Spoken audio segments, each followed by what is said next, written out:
tarde, meu nome é Thiago Reis, eu sou sócio da Suno Research e agora começa mais um programa Fundamente-se. Nós nos encontramos aqui às 4 horas, às 2h30 da tarde, para discutir sobre as questões relacionadas ao investimento de longo prazo. E cada vez mais recorrente na discussão do investimento de longo prazo é o investimento em tecnologia. Eu trouxe alguns meses atrás o Thales Gomes e ele falou muito sobre a disrupção que está acontecendo nos negócios, sobretudo digitais, e que a mortalidade das empresas se torna cada vez mais rápida, muito por conta da tecnologia. Hoje nós vamos explorar ainda mais esse assunto. O meu convidado é o Gustavo Cunha, da Finlab. O Gustavo também tem um programa aqui no Infomoney que ele coordena junto com o Arthur Vieira de Moraes a respeito de disrupção, tecnologia. Ele vai falar um pouquinho do programa dele e eu gostaria de convidar você a se apresentar também, Gustavo. Obrigado, Thiago. Primeiro, obrigado por ter me convidado para estar aqui. É um prazer discutir sobre assuntos relacionados à tecnologia e investimentos. É uma coisa que eu gosto muito.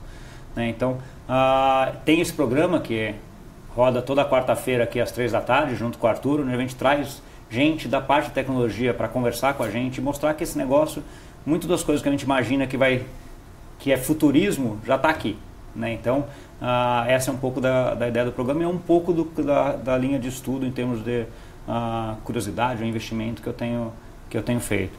Tá? Falando um pouquinho, já entrando um pouco no assunto aí da parte de investimento, o que eu vejo assim é que você está numa aceleração muito grande nessa parte de tecnologia em relação às empresas. Então, assim, tem várias tecnologias que estão vindo, elas já são poderosas individualmente, inteligência artificial, internet das coisas, a parte do blockchain ou várias outras que estão junto, mas quando você junta tudo, ela é mais poderosa ainda. E aí vem para a parte da empresa, ela gera alguns problemas do tipo, como é que você assimila isso, como é que você se torna uma empresa rápida o suficiente para assimilar essas novas tecnologias e fazer com que você consiga estar na inovação. Então, a gente tem exemplos grandes de empresas no passado que não se atualizaram e quebraram. Acho que o exemplo clássico que todo mundo usa é a Kodak. A Kodak inventou a parte de fotografia digital, foi lá dentro dele, mas eles acharam que é um negócio que não valia, e colocaram lá de lado e no final das contas ela quebrou, pediu bankruptcy nos Estados Unidos, pediu falência nos Estados Unidos alguns anos depois, porque a parte de filme mesmo, ninguém hoje nem... Isso que é coisa que meus filhos, por exemplo, que têm 10 anos hoje, nem sabem como é que é revelar um filme, levar um filme para revelar. Câmera descartável. Câmera descartável, lembra? Tudo isso que a gente tinha que sumiu. E tem exemplos mais rápidos também, o próprio CD, pendrive, é um negócio que está aí muito rápido, acabando. Blockbuster é outro exemplo, Então, assim, a Netflix... Tablet também, o consumo de tablet, PCs... Tablet e tudo, Então, assim, isso gera um incômodo pelo lado das empresas de como que elas atuam com todas essas novidades, e como que elas se arrumam para isso. E, por outro lado, pro lado do investidor, é como saber as empresas que vão lá na frente ter a maior capacidade de atuar nesse novo mercado. Acho que a gente tem aí no mundo já o que a gente chama das 5 grandes lá, que a gente sempre comenta, aí vai Amazon, Google, Facebook, Apple, Então, essas empresas grandes que estão aí, são gigantes, em termos de tecnologia, ou essa tecnologia para segmentos, às vezes, que a gente nem imagina, mas elas estão lá dentro, Viagem espacial, no caso da Amazon, Então, assim, para o investidor, acho que fica essa dúvida, Quais vão ser as empresas para frente a investir que vão ter? Acho que uma coisa que eu tenho claro para mim é assim, as empresas que não se atualizarem, não forem no caminho de assimilar essas novas tecnologias, muito provavelmente não existirão daqui 5, 10, 15, 20 anos. Elas vão ter que ter alguma forma de conviver com esse cenário de novas tecnologias de disrupção. E aí vem toda a parte de um pouco de investimento que você entende certamente até mais do que eu, de como é que você avalia isso dentro de uma empresa para ver como é que você vai investir nela ou não, que empresa você vai comprar ou não, que essa acho que é a grande dificuldade. O Warren Buffett, durante muito tempo, falou que não investia em tecnologia. Eu acho que essa narrativa já caiu por terra. Hoje, em valor de mercado, o Warren Buffett, através da Berkshire Hathaway, é o maior investidor em tecnologia. Você pega a posição dele em empresas como a Apple, que ele é, acho que um dos maiores acionistas, se não for o maior individualmente, e também na IBM, que ele tem reduzido, não foi uma aposta muito bem feita. mas soma os dois investimentos, o torna o maior investidor em tecnologia do mundo. Então, mesmo investidores mais tradicionais já estão se mostrando mais abertos a investir nesse segmento. O próprio Jorge Paulo Lemann, que historicamente faz investimentos em empresas tradicionais, como Ambev, Burger King, Heinz, negócios em teoria que não envolvem muita tecnologia, fez um investimento ali no Snapchat. Então, os investidores de longo prazo estão de olho nesse segmento e eu acredito muito porque eles veem características que geram valor parecida com outros negócios que também geram valor, que geralmente são negócios que têm uma característica oligopolista ou monopolista. Se a gente pegar as maiores empresas hoje do mundo que você citou, as 5 grandes, Microsoft, Apple, Google, quem mais? Amazon e o Facebook, essas empresas estão disputando ali as posições de maior valor de mercado do mundo, né? A única que não está que está nesse grupo aí das maiores, mas que não é de tecnologia, é o próprio Berkshire Hathaway, que é empresa que também gosta de investir em oligopólios, né? Compra a Coca-Cola, comprava a Gillette, compra a Apple. Então, o mercado de capitais ele tende a premiar negócios que têm essa característica de baixa competição e na internet acabou se formando grandes grupos que dominam a sua vertical, né? O Facebook domina rede social, o Google domina buscas, a Apple ela tem concorrência no segmento de smartphone, óbvio, mas no segmento que ela atua ali, no segmento mais premium, ela tem 70%, 80% do mercado, né? Eu li que ela teve 70% da receita da indústria de smartphone nos Estados Unidos no último trimestre e 50% na Europa. Ou seja, ela já tem uma posição no mercado, na parte da receita, né, não na parte de volume, porque o preço dela é um pouco acima da média, já tem uma posição bastante forte, né? Todas essas empresas elas caminham para um mercado oligopolista que geralmente tende a premiar o acionista. Oligopólios permitem margens maiores, fortalecem você de novos entrantes. Então, a minha discussão com você é como investir nessas empresas no primeiro estágio, né? Porque agora o mercado já precificou essas empresas, boa parte delas, né? Como identificar a priori e segundo, quando você tem monopólios fora da internet, oligopólios fora da internet, o governo tenta intervir de alguma forma. Na internet, esses oligopólios eles são quase que legalizados, assim, a gente não vê, a não ser uma multa outra da União Europeia. A União Europeia multou a Microsoft lá atrás, multou o Google ano passado. Será que a gente vai ver mais intervenções como essa? Isso é difícil de falar hoje, né? O que você vê é uma consolidação em termos de capacidade de crescimento, de financiamento gigante. As empresas hoje são imensamente geradoras de caixa, têm muito dinheiro e têm uma capacidade financeira muito grande até de destruir eventual concorrente ou comprar concorrentes, né? O que elas têm feito muito é isso. Elas veem alguém que começa a incomodar com alguma estratégia, o próprio Facebook com o Instagram, por exemplo, você vai lá e compra. Instagram, WhatsApp. Até o YouTube. No caso da Amazon, então assim, no caso da Google, então você tem várias coisas que acabam acontecendo que você acaba consolidando mais ainda, né? Porque começa a sair com a cabeça para fora da água alguma startup, alguma investimento, você vai lá e compra aquela tecnologia, ou joga para dentro. Ou copia como fizeram com o Snapchat. Ou copia, ou usa a mesma tecnologia. Então assim, essa discussão de poder econômico dessas empresas é uma discussão que para mim já é relevante hoje e vai ficar cada vez mais relevante. Hoje eu estava lendo um artigo sobre a competição para qual vai ser a primeira empresa do mundo a valer mais de $1 trilhão. Né? Então as apostas ali estão entre Amazon, Apple, Google, estão entre essas 5. Qual é a sua aposta? No final. É difícil falar, né, Thiago? Mas eu acho assim, acho que a Amazon tem um modelo de negócio bastante agressivo.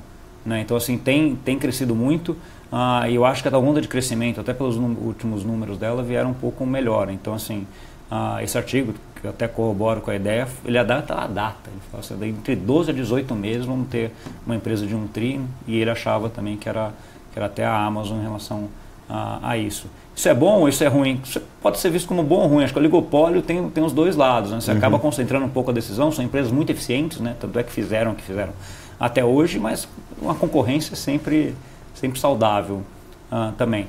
Uma outra parte, para a parte do investidor, voltando mais ao dia a dia de investidor e quem está investindo em empresas ou em ações, acho que a tecnologia ou até essa globalização que a gente teve nos últimos anos ajuda muito isso. Então, hoje, você aqui do Brasil consegue investir em ação da Apple, ação do Facebook, ação da Amazon, via B3. Né? Coisa que há anos atrás, via as estratégias de BDR, né? Não tinha, você não podia. Né? Então, assim, o investidor aqui estava limitado à circunferência das empresas nacionais aqui, que na parte da tecnologia tem algumas poucas que estão lá dentro. Mas se você quiser investir hoje na Apple, você não precisa fechar câmbio, mandar para uma corretora nos Estados Unidos, comprar ação lá. Você simplesmente compra aqui. Né? Então, e faz uma boa na parte de diversificação de portfólio. Né? Então, mas voltando esse é um ponto. Acho que o outro ponto é na parte de investimento em empresas mesmo. Acho que você sempre tem que estar olhando como é que essa empresa vai ser capaz de aderir novas tecnologias. E tecnologias às vezes que nem estão aí ainda. Né? Então, assim, a capacidade de se reinventar, a capacidade de você conseguir colocar uma coisa nova para dentro, de ter uma estrutura colaborativa, de não ficar com aquela ideia de que eu tenho isso aqui, esse conhecimento é só meu, isso aqui ninguém vai ser, porque o mundo hoje é um mundo mais colaborativo desse sentido. Né? Então, assim, desenvolve-se uma coisa em 2, 3, 4 empresas juntos.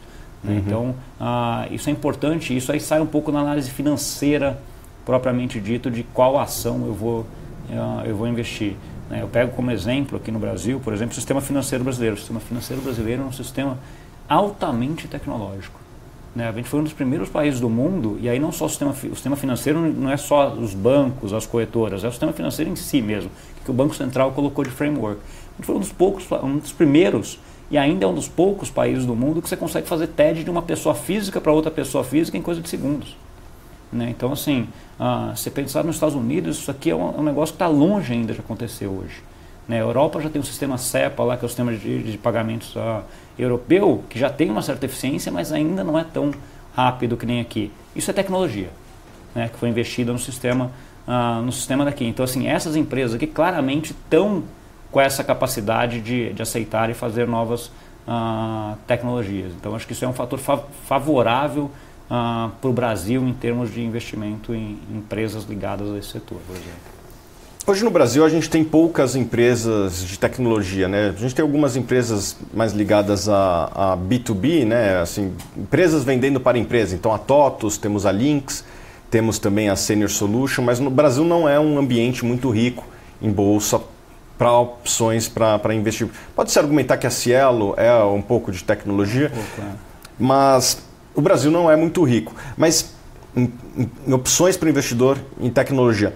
Mas todas as empresas, elas de certa forma são impactadas pela tecnologia. Desde o Itaú, Ambev, a Vale, essas empresas, elas são inclusive, pode ser um risco, são atacadas por hackers, etc. Como a gente consegue, sendo um investidor de longe, saber se a empresa que nós investimos, uma empresa do setor tradicional, está indo na direção certa?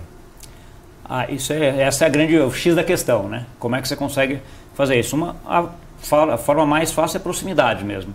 Entender qual é a estratégia de longo prazo da empresa, como é que ela cuida dessa parte de inovação, se ela tem uma área separada de inovações dentro dela, como é que é a cultura dessa empresa em relação a erro, por exemplo. Porque inovação é erro. Você não tem como, você tem que ter a inovação por si só é um negócio que já não está definido, né? Você não sabe como é que você vai chegar lá para frente. Então você tem que ter uma certa cultura que aceite erros, né? Obviamente erros controlados, com a metodologia para você fazer toda a parametrização desse erro, mas esse é das formas que você consegue ver isso. Você tocou num outro ponto também, Thiago, que é importante, assim, por que o Brasil talvez tenha menos empresas do que o exterior? E aí eu bato num ponto para mim que é a parte da educação. Então, assim, você precisa ter programadores, por exemplo, você precisa ter gente capacitada para conseguir fazer isso, né? Isso no mundo hoje é um problema. Tá? Então, assim, não é simplesmente aqui no Brasil, mas você pega as empresas de tecnologia lá fora, é uma briga por talentos nessa área muito grande. Né? E aqui o Brasil, acho que está ainda alguns passos atrás na parte da educação, de ter gente formada em computação, ou ter os hackathons aí grandes, certamente tem alguns já, ótimo, mas acho que é uma parte que tem que aumentar mais ainda. Porque assim, com essa discussão, com essa colaboração, com essa mais educação, que aí você vai conseguir ter mais ideias, mais gente capacitada, mais empresas que vão ajudar as empresas, startups estão começando e as grandes. Na minha visão, é um problema de ovo e galinha também, porque falta programador, mas também falta venture capital. O venture capital, muitas vezes, ele olha o mercado de capitais como uma potencial saída. O mercado de capitais no Brasil ainda tem poucas empresas, tem custos elevados de se manter uma empresa aberta. Precisa ser repensada toda a cadeia e criar vários incentivos para que a gente possa ter uma indústria, não apenas programador. Se a gente tiver programador, mas não tiver investidor... Mas assim, eu acho que aí concordo com você, no médio prazo que tem que ter os dois juntos. Eu acho que o ponto hoje é menos o investimento, porque assim, dinheiro no mundo hoje está sobrando. Tá? E sobraria para o Brasil se o Brasil tivesse ideias boas. Assim, não é um negócio que você está... Então você tem várias aceleradoras ou venture capitals aqui no Brasil, que tem algumas aceleradoras aqui no Brasil que eles têm problema de achar projeto. Não é problema de financiamento hoje, especificamente agora falando. No mundo também, que você tem dinheiro sobrando, que você está juros baixo, né? Então assim, você tem alguns empecilhos aqui em termos de regulamentação, de marco jurídico, como é que você garante toda essa parte de investimento anjo, de venture capital. Eu acho que isso daí é uma parte importante, mas assim, eu acho que pontualmente hoje, eu acho que a gente tem mais problema com falta de ideias, de empreendedorismo, de coisas novas, do que com falta de dinheiro. Mas essa é um pouco da minha percepção. Tá. Bom, você falou de BDR agora há pouco. Para quem não está familiarizado com o termo, BDR, Brazilian Depositary Receives, em inglês, né? Nada mais são do que ações americanas, geralmente negociadas na Bolsa Brasileira. Obviamente, elas não têm tanta liquidez, e as que têm liquidez são as maiores empresas, geralmente, e as maiores empresas, como a gente falou anteriormente, são as empresas de tecnologia. Então, vamos fazer aqui um bate-bola, já que o investidor que quer investir fora vai ter que procurar um BDR de liquidez, provavelmente de maior liquidez são as empresas de tecnologia. Vamos falar só aí das 5 maiores empresas, aí, Microsoft e as FANG, né? Microsoft, Facebook, Apple, Amazon e Facebook. Tá. Vamos lá, fale aí um pouquinho de Amazon e depois eu falo um pouquinho também o que eu penso. Aqui eu acho da Amazon. A Amazon é uma empresa bastante inovativa, né? Ela começou com um site lá bem simples, né? Começou numa ideia e tem muita coisa acontecendo. Ela já é uma empresa que tem uma gama de empresas embaixo dela bastante grande. Como eu falei, assim, a grande aposta da maioria do mercado internacional da primeira empresa que vai valer $1 trilhão. Então assim, ela tem uma perspectiva muito boa. Eu estou até lendo o livro agora sobre a história da Amazon. A história dele é espetacular, o livro que fala sobre o Jeff Bezos e como ele construiu a Amazon desde o começo. Então assim, vale a pena até ler. Eu estou na metade, então... Everything Store. Isso aí. Everything Store, exatamente. E aí ele tem algumas cenas de como é que ele construiu a empresa e o quanto ele é fascinado pela coisa muito boa. Então assim, acho que é uma empresa boa para a gente ficar de olho. Apple, acho que ela tem um modelo de negócio que agora está meio em transição, né, depois da morte do Steve Jobs, mas eu acho que está se consolidando agora. Ela tem uma margem muito grande nos produtos dela, isso é bom, isso ajuda. Google, amplamente diversificado, ele tem uma fonte de receita espetacular que é vender palavra, né, quando você vai fazer marketing. Então eu também acho que é um modelo de negócio bem interessante. Facebook é o que eu tenho um pouco mais de dúvida em relação a como é que ele vai ser para frente, né? Facebook é um sucesso aqui no Brasil, mas esse negócio de mídia social você já vê que alguns indícios de que o pessoal mais jovem já não entra tanto lá. Então é uma coisa para ficar de olho. E Microsoft? Microsoft é o que está aí sempre, acho que sempre vai estar, né? Ela é uma empresa que conseguiu lá pegar o começo, está sobrevivendo até hoje. Se ela muda, ela está com um negócio de cloud agora, que foi o maior sucesso nos últimos resultados dela. Né? Acho uma empresa também interessante e muito boa para médio e longo prazo, e ela já tem um histórico grande. Eu acho que isso é legal também. Eu, como financista, eu gosto de quase todas essas empresas, né? São empresas que possuem uma rentabilidade sobre capital bastante elevada, com exceção da Amazon, mas que é bastante questionável, porque o investimento dela transita pela DRE, né? É uma despesa, então a Amazon tende a ter uma rentabilidade menor. Essas empresas têm uma avenida de crescimento muito grande pela frente, né? Alguns podem argumentar que a Microsoft tem um crescimento menor do que as outras empresas, mas são empresas que, em geral, crescem acima da média. São empresas que, no meu entender, boa parte delas tem um múltiplo abaixo da média de mercado. E, em termos de risco, eu acho que boa parte dessas empresas tem um risco abaixo do mercado. Eu vou dar um exemplo do Google. O Google, eu acho que hoje entrou no dia a dia das pessoas, assim como a energia elétrica, né? Então, é difícil você passar um dia sem acessar o Google. Então, eu acho que boa parte dessas empresas tem um risco menor de tecnologia do que era no passado. Só para te dar um exemplo do Google, a concentração do Google aqui no Brasil em search na internet é gigante. 98% das pesquisas na internet dos brasileiros é via Google. O risco de concorrência em Google, eu acho que é muito menor do que o risco de regulação. Eu acho que a maior preocupação do Google deveria ser não com concorrente, mas com regulação. Então você tem uma combinação de alto crescimento, margens elevadas, múltiplos, algumas empresas um pouco acima da média de mercado, mas em linha, empresas que eu acho que mereceriam até múltiplos mais caros e com risco que eu acho que não é o mesmo risco de tecnologia que existia lá atrás, mesmo porque essas empresas têm bilhões e bilhões em caixa, são geradoras de caixa. Consolidadas, não é mais um projeto só, uma empresa.com da velha guarda ali, né? Dogs.com. Que estava começando, né? São empresas que são geradoras de caixa. O Google vai bater 100 bilhões de dólares em caixa, o Facebook 38 bilhões de dólares em caixa, a Apple 160 bilhões de dólares líquido, né? Então, são empresas que geram muito caixa. Então, eu gosto desse modelo de negócio. Pessoal, falamos aqui hoje de tecnologia. Mais uma vez, obrigado, Gustavo. Acompanhe o programa dele junto com o Arthur. E é isso. Muito obrigado. E nos vemos quarta-feira que vem. Eu não vou estar aqui, na outra. Nos vemos aqui para discutir sobre investimentos de longo prazo. Bons negócios.